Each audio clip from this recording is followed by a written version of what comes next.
Price the lord. ಕರ್ತನ ನಾಮಕ್ಕೆ ಸ್ತೋತ್ರವಾಗಲಿ. ಎಲ್ಲರಿಗೂ ಬೆಳಗಿನ ಶುಭೋದಯಗಳು. ಸೊ ಪ್ರಿಯರೇ, ಕರ್ತನ ನಾಮದಲ್ಲಿ ನಿಮ್ಮೆಲ್ಲರಿಗೂ ಒಂದು ಹೊಸ ಯೂಟ್ಯೂಬ್ ಚಾನಲ್ಗೆ ನಿಮ್ಮೆಲ್ಲರನ್ನ ನಾನು ಪ್ರೀತಿಪೂರ್ವಕವಾಗಿ ಆಹ್ವಾನಿಸ್ತೇನೆ. ಇದು ದೇವರ ಬೆಳಕು ಎಂಬುದಾಗಿ ಈ ಒಂದು ಯೂಟ್ಯೂಬ್ ಚಾನಲ್. ದೇವರ ಕೃಪೆಯಿಂದ ಮತ್ತೊಂದು ಚಾನಲನ್ನು ಓಪನ್ ಮಾಡಲಿಕ್ಕೆ ದೇವರು ಕೊಟ್ಟಂಥ ಅವಕಾಶಕ್ಕಾಗಿ ದೇವರಿಗೆ ಸ್ತೋತ್ರಗಳನ್ನು ಸಲ್ಲಿಸ್ತೇನೆ. ವಿಶೇಷವಾಗಿ ಈ ಚಾನಲನ್ನು ನೋಡುವಂಥ ಪ್ರತಿಯೊಬ್ಬೊಬ್ಬರು ಸಬ್ಸ್ಕ್ರೈಬ್ ಮಾಡಿ, ಅನೇಕರಿಗೆ ಶೇರ್ ಮಾಡಿ, ಲೈಕ್ ಮಾಡಿ, ಕಮೆಂಟ್ ಬಾಕ್ಸಲ್ಲಿ ನಿಮ್ಮ ಅನಿಸಿಕೆ ಅಭಿಪ್ರಾಯಗಳನ್ನು ತಿಳಿಸಿರಿ ಎಂಬುದಾಗಿ ಕರ್ತನ ನಾಮದಲ್ಲಿ ಕೇಳ್ಕೊಳ್ತೇನೆ. ಸೊ ಇವತ್ತಿನ ದೇವರ ಒಂದು ವಾಕ್ಯವನ್ನು ಹೇಳಿ, ವಾಕ್ಯವನ್ನು ದೇವರು ಏನು ಕೊಡ್ತಾರೆ ಮುಂಜಾನೆ ವೇಳೆಯಲ್ಲಿ ಎಂಬುದಾಗಿ ನಾವು ಧ್ಯಾನಿಸಿಕೊಳ್ಳೋಣ. ಇವತ್ತಿನ ದೇವರ ವಾಕ್ಯ ಮತ್ತಾಯನ ಬರೆದ ಸುವಾರ್ತೆ 5ನೇ ಅಧ್ಯಾಯ 44ನೇ ವಚನವನ್ನು ಧ್ಯಾನಿಸುವುದಾದರೆ, ನಿಮ್ಮ ವೈರಿಗಳನ್ನು ಪ್ರೀತಿಸಿರಿ, ನಿಮ್ಮನ್ನು ಹಿಂಸೆ ಪಡಿಸುವವರಿಗಾಗಿ ಪ್ರಾರ್ಥಿಸಿರಿ, ಆಗ ನೀವು ಪರಲೋಕದಲ್ಲಿರುವಂಥ ನಿಮ್ಮ ತಂದೆಗೆ ಮಕ್ಕಳಾಗುವಿರಿ ಎಂಬುದಾಗಿ ದೇವರ ವಾಕ್ಯ ಹೇಳ್ತದೆ. ಅಂದರೆ ದೇವರ ವಾಕ್ಯ ಹೇಳುತ್ತೆ, ಮುಂಜಾನೆ ವೇಳೆಯಲ್ಲಿ ನಾವು ನಮ್ಮ ವೈರಿಗಳನ್ನು ನಮ್ಮಂತೆಯೇ ನಾವು ಪ್ರೀತಿ ಮಾಡಬೇಕು. ಯಾರೇ ಇರಲಿ, ಶತ್ರುಗಳಿರಲಿ, ಎಂಥವರೇ ಇರಲಿ, ನಾವು ಪ್ರೀತಿಸುವಂತಹ ಸ್ವಭಾವದಲ್ಲಿ ಇರುವಾಗ ದೇವರು ನಮ್ಮನ್ನು ನಡೆಸುವಂತಹ ದೇವರಾಗಿದ್ದಾರೆ. ನಿಮಗೆಲ್ರಿಗೂ ಗೊತ್ತು, ಅಬ್ರಹಾಂ ಲಿಂಕನ್ ತನ್ನ ಅಮೆರಿಕದ ಅಧ್ಯಕ್ಷನಾಗಿದ್ದಂಥ ಸಂದರ್ಭದಲ್ಲಿ ವೈರಿಗಳಿದ್ದರೂ ಕೂಡ ಆತನ ಪ್ರೀತಿ ಮಾಡ್ತಾ ಇದ್ದಂತೆ. ಅವನು ಕಂಡ್ರೇ ಆಗದೇ ಇರತಕ್ಕಂಥ ಅವನ ಆಫೀಸಲ್ಲಿ, ಅವನ ಕೆಲಸದಲ್ಲಿ ಅವನು ಕಂಡ್ರೆ ಆಗದೇ ಇರತಕ್ಕಂಥ ಒಬ್ಬ ವ್ಯಕ್ತಿ ಇದ್ದಂತೆ. ಅವನನ್ನು ತನ್ನ ಸೈನ್ಯಾಧಿಕಾರಿಯಾಗಿ ಮಾಡ್ಕೊಂಡಿದ್ದಂತೆ.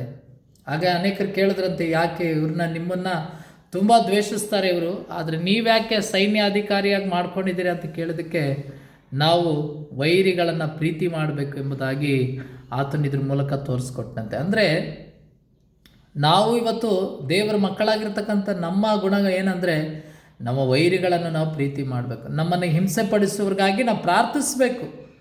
ನಮ್ಮನ್ನು ಹಿಂಸೆ ಪಡಿಸೋರಿಗಾಗಿ ನಾವು ಶಪಿಸುವುದು, ಶಾಪ ಹಾಕುವುದು, ಅಥವಾ ನಾವೇನೋ ಒಂದು ಕೆಟ್ಟದ್ದು ಬಯಸುವುದು ಅದು ಬೇಡ. ನಮ್ಮನ್ನು ಅವರು ಹಿಂಸೆ ಕೊಟ್ಟರೆ ನಾವು ಅವರಿಗೆ ಆಶೀರ್ವಾದ ಮಾಡಬೇಕು. ನಮ್ಮನ್ನು ಶತ್ರುಗಳಾಗಿ ನೋಡಿದಂಥವ್ರಿಗೆ, ನಮ್ಮ ವೈರಿಗಳಿಗೆ ನಾವೇನು ಮಾಡಬೇಕು? ಪ್ರಾರ್ಥನೆ ಮಾಡಬೇಕು. ನಿಮ್ಮ ವೈರಿಗಳನ್ನು ಪ್ರೀತಿ ಮಾಡಬೇಕು, ಪ್ರಾರ್ಥನೆ ಮಾಡಬೇಕು, ಪ್ರೀತಿ ಮಾಡಬೇಕು, ಒಬ್ಬರಿಗೊಬ್ಬರು ನಾವು ಕ್ಷಮಿಸಿಕೊಳ್ಬೇಕು. ಆಗಲೇ ಪರಲೋಕ ರಾಜ್ಯದಲ್ಲಿ ನಾವು ನಮ್ಮ ತಂದೆಗೆ ಮಕ್ಕಳಾಗಿ ಕಾಣಿಸ್ಕೊಳ್ತೇವೆ. ನಾವು ನೋಡ್ರಿ, ದೇವರ ಮಕ್ಕಳಾಗಬೇಕಂದ್ರೆ ಸುಮ್ಮನೆ ಸಾಧ್ಯ ಇಲ್ಲ.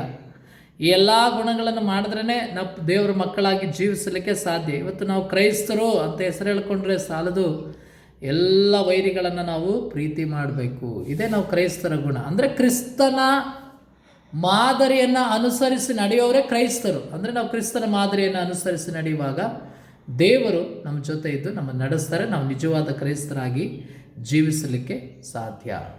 ಅದೇ ಏಕೆಂದರೆ ಭಾನುವಾರದ ವಿಶ್ವಾಸಿಗಳೇ ನಾವು ಕ್ರೈಸ್ತರು ಅಂತ ತಿಳ್ಕೊಂಡ್ರೆ ತಪ್ಪು.